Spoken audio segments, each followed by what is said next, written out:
Nesse vídeo eu vou te passar 4 hábitos que mudaram drasticamente a minha vida, só que entenda, esses 4 hábitos não são diquinhas clichês que você encontra aí nos vídeos dos gurus da internet, tá? Então fica comigo até o final para você entender os 4 hábitos que mudaram a minha vida. Detalhe, esses 4 hábitos mudaram realmente a minha vida e no final eu vou falar de 2 coisas que eu tentava implementar, eu via gurus da internet falando que dava certo, que tinha que fazer desta forma, só que me deixou 2 anos mais travado do que crescendo de fato. E eu tenho certeza que você sabe quais são essas 2 coisas que eu cometi de erro e eu quero que você pare agora, se for o seu caso. Então, resumindo, eu vou te falar 4 hábitos que mudaram a minha vida e mais 2 coisas que eu tentava fazer, só que não era pra mim e eu ficava me cobrando porque gurus na internet queriam colocar isso na minha cabeça. Então, sem enrolação, primeira coisa, esportes. Você precisa fazer esportes, porque isso vai te ajudar a performar em qualquer área da sua vida.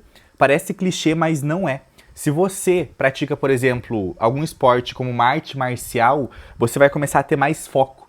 Eu, por exemplo, eu faço taekwondo e jiu-jitsu. No taekwondo eu sou faixa azul claro e no jiu-jitsu eu acabei de começar, no momento que eu tô fazendo esse vídeo aqui, então não tenho nenhum grau na faixa branca ainda. Só que o que acontece? Se eu desfocar na hora da luta, na hora do taekwondo, eu vou levar um chute na cara. Só que isso consegue ser extrapolado para outras áreas da nossa vida. Quando eu estou trabalhando, eu percebi que por meio do esporte, adquirindo esse hábito do esporte, eu consigo ficar mais focado no meu trabalho. Porque eu estou treinando esse foco toda semana na arte marcial. Além disso, eu consigo no meu trabalho pensar com mais clareza. Eliso, por que você consegue pensar com mais clareza? Porque imagina só, eu tô lá no jiu-jitsu, na hora do amasso, do rola, com pressão o tempo todo. Eu tenho que encontrar alguma forma de sair dali, daquela pressão. Me conta, o trabalho no dia a dia é pressão. Se você é terapeuta, se você é empresário, se você é empreendedor, se você, enfim, quer fazer uma transição de carreira, é pressão que a gente está sentindo. Então, se você não tem a capacidade de treinar uma forma de pensar sob pressão, você sempre vai espanar. Então a arte marcial ou a busca por algum esporte que realmente te ajude a adquirir esse hábito vai te ajudar em toda e qualquer outra área da sua vida. Segundo hábito que você tem que ter, desconforto intencional. Você já percebeu que hoje em dia as pessoas estão mais mimizentas? Já percebeu que hoje em dia tudo me dói? Sabe por que isso está acontecendo? Isso acontece porque a tolerância à dor e a tolerância ao esforço está diminuindo cada vez mais. Vamos imaginar que isso fosse possível. Colocar um adolescente de hoje ao lado de um adolescente de 50 anos atrás e pedir para os dois fazer a mesma atividade. Grandes são as chances do adolescente de hoje reclamar, chorar, espernear. Por quê? Porque ele recebe tudo na mão. Ele tem muitas facilidades. Enquanto há 50 anos atrás, um adolescente daquela época, para tomar água tinha que ter esforço. Você tinha que caminhar às vezes quilômetros para buscar água, certo? E esse esforço para obter coisas simples vai começando a fazer com que a gente crie uma casca, entende? Só que isso está faltando nas pessoas no dia de hoje. Então um dos hábitos que você tem que adquirir é se colocar em desconforto de uma forma intencional, de propósito. Então eu vou te dar um pequeno exemplo de como que isso acontece, por exemplo, na minha rede social. Eu posto lá, cachorro não é filho. Porque eu acredito nisso, cachorro não é filho. Você não é uma cadela para ter parido um cachorro. Mas enfim, não entraremos nesse assunto, só estou usando como exemplo.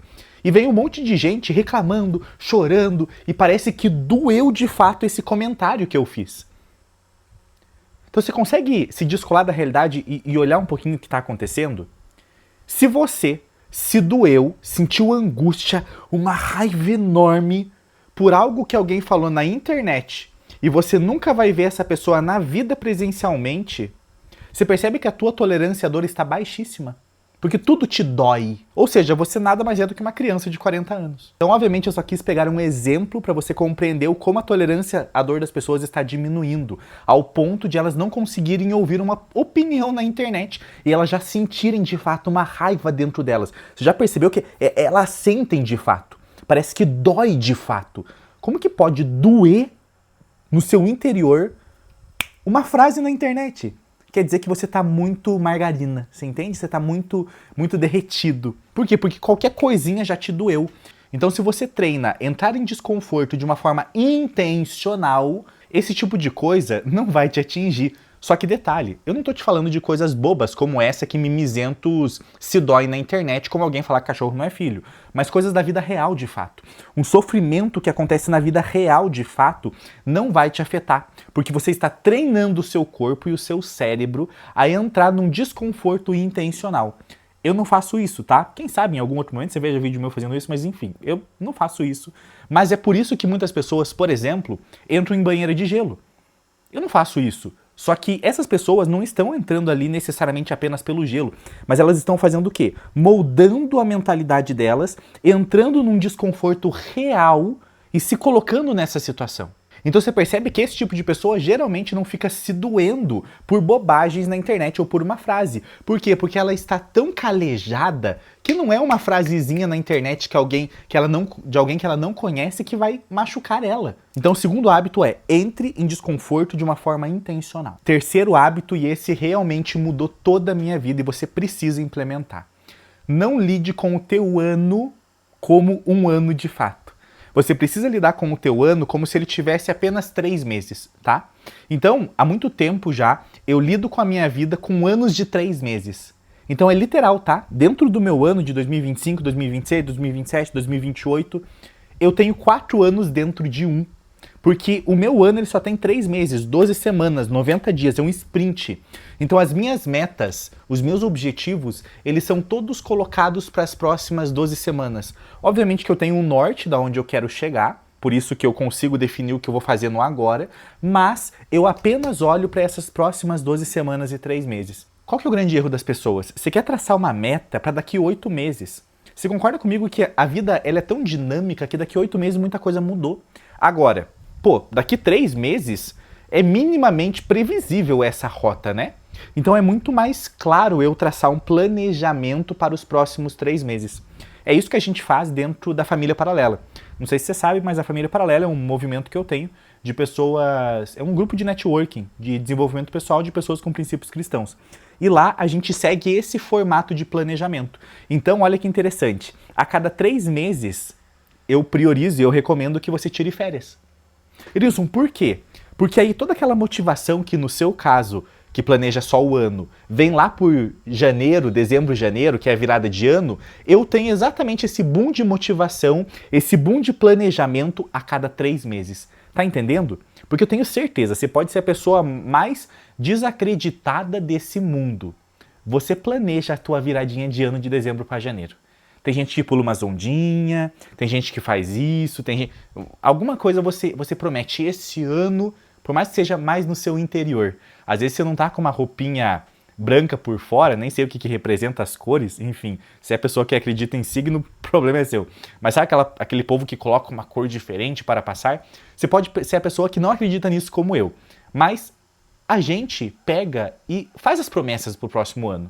Só que quando você olha o seu ano dividido por 4, a cada 3 meses, você vai fazer exatamente, trazer à tona esse sentimento de novo ano a cada 3 meses. Então, se eu pudesse te dar, a maior dica desse vídeo é: divida o seu ano em blocos. Não pega e olha o seu ano com essa visão geral que você está tendo, porque você está fadado ao fracasso de não conseguir as suas metas se fizer isso. E a quarta dica, antes da gente ir para as coisas que eu não te recomendo fazer e que eu tentava fazer e não conseguia, é limitar as notícias ruins. Eu não sei se você já percebeu, mas a gente não tem controle sobre as coisas na vida, né? Só que o que acontece? A gente sempre fica querendo saber sobre a notícia na Ucrânia, nos Estados Unidos, a notícia aqui, aqui e aqui. Mas já percebeu que eu fico querendo olhar para as coisas que eu não tenho controle, mas para as coisas que eu tenho controle eu não estou olhando? Por exemplo, você está olhando quanto que você tomou de água agora? Hein? Isso aqui eu tenho controle. Você pode ser a pessoa mais fodida que tem. Você pode estar zerado no banco, mas eu tenho controle de pegar um copinho d'água e tomar. Você está controlando o que você consegue controlar?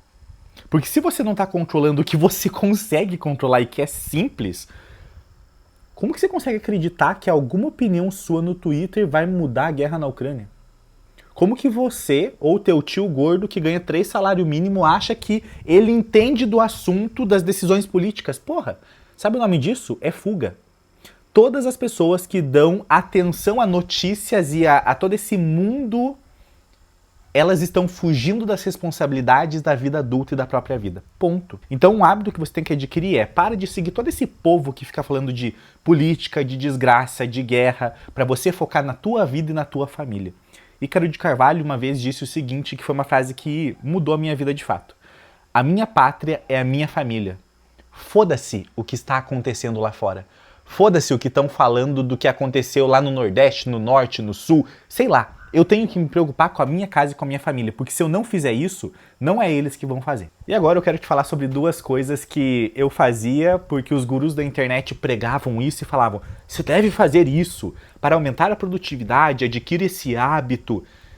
E nunca dava certo. Já aconteceu isso com você? Nunca dava certo. Só que o problema é que eu me cobrava.